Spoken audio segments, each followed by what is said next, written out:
All right, you made it to step 10 of 10. So, on this step, we're going to go through our three things to focus on to allow scaling. We're going to review KPIs, talk a little bit of our return on ad spend or ROAS, and then the ongoing support. So, with that said, three things to focus on to allow scaling inside of your contact. So, if we go back to contacts, and look at these smart list.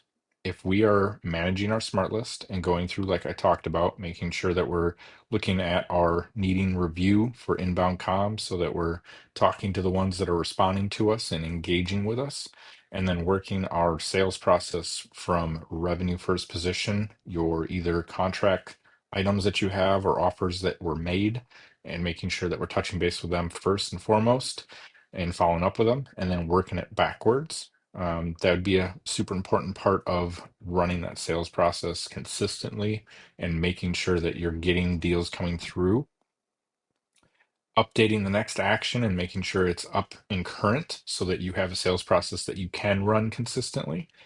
Next contact date, making sure that that is up to date so that if you told somebody you were going to reach out in a week, a month, 6 months, this actually shows up in your smart list and you're able to reach out and follow up on that timeline when you said you would. That goes a long ways with a lot of people if you actually follow through and do the things that you say you're going to do. And then I would say follow-ups, making sure that you know the follow-ups, turning the follow-ups on. If you're going to do the direct mail, make sure that you have your Yeller HQ account set up, have money in the wallet, and you're doing those drip follow-ups there. Doing that, you're already ahead of 98% of the people that are out there. So that'll get you the three things to make sure that you're able to scale. Reviewing KPIs. So dashboard, let's go back here. Your dashboard you should be reviewing minimum of once a week. And I would say, reviewing these high level numbers and knowing what marketing channels are working, which ones maybe are not working.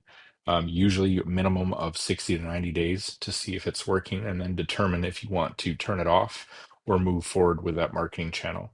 But being able to have a weekly meeting where you set goal numbers of how many offers or contracts, how many appointments, how many new leads do we expect or need to have to meet our goals, and are we meeting it? And that should be done weekly. A lot of times that can be called like a level 10 meeting if you're doing traction.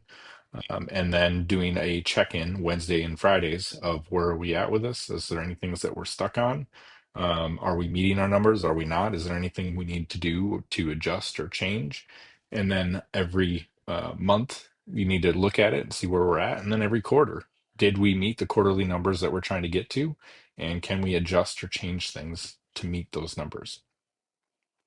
All right, so we're through knowing the KPIs, reviewing KPIs, and then knowing what marketing is working. So oftentimes marketing channels, whether it's direct mail, cold calling, Facebook ads, Google ads, we know that we want to make at a minimum $1 for every dollar we spend. But really, reality, so that the business can stay in business, is oftentimes 3 to 1 is the minimum that we would kind of want to see so that we can cover our overhead, we have our employees, we have our expenses all covered, and make sure that we can continue to spend that money on marketing.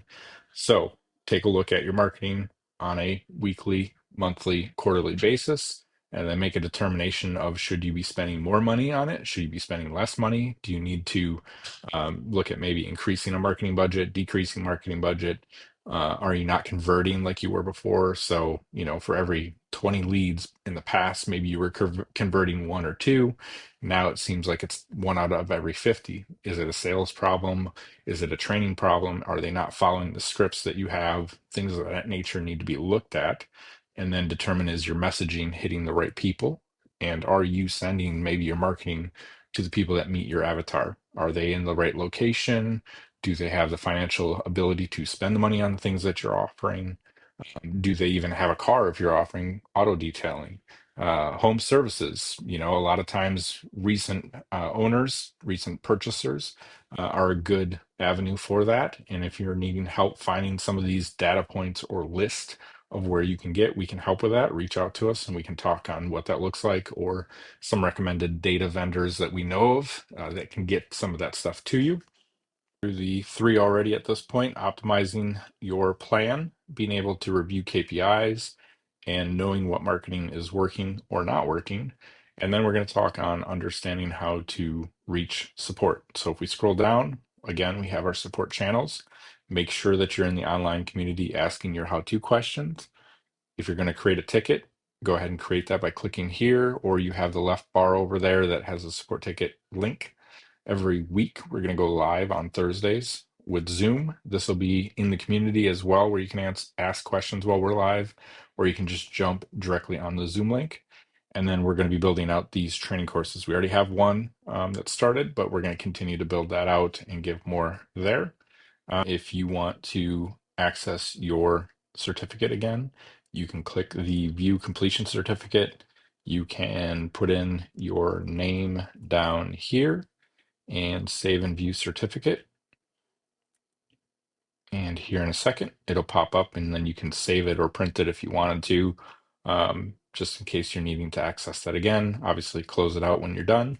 And at this point, you are done steps 1 through 10. If you need any assistance or help, you can reach out to support, or you do have the search function up here at the top to get through any of the lessons that you've gone through. That will search not only the text that's here on the screen, but we also have AI transcripts set up as well for each of the YouTube videos to where it'll search that description as well. So if you need anything, reach out, let us know.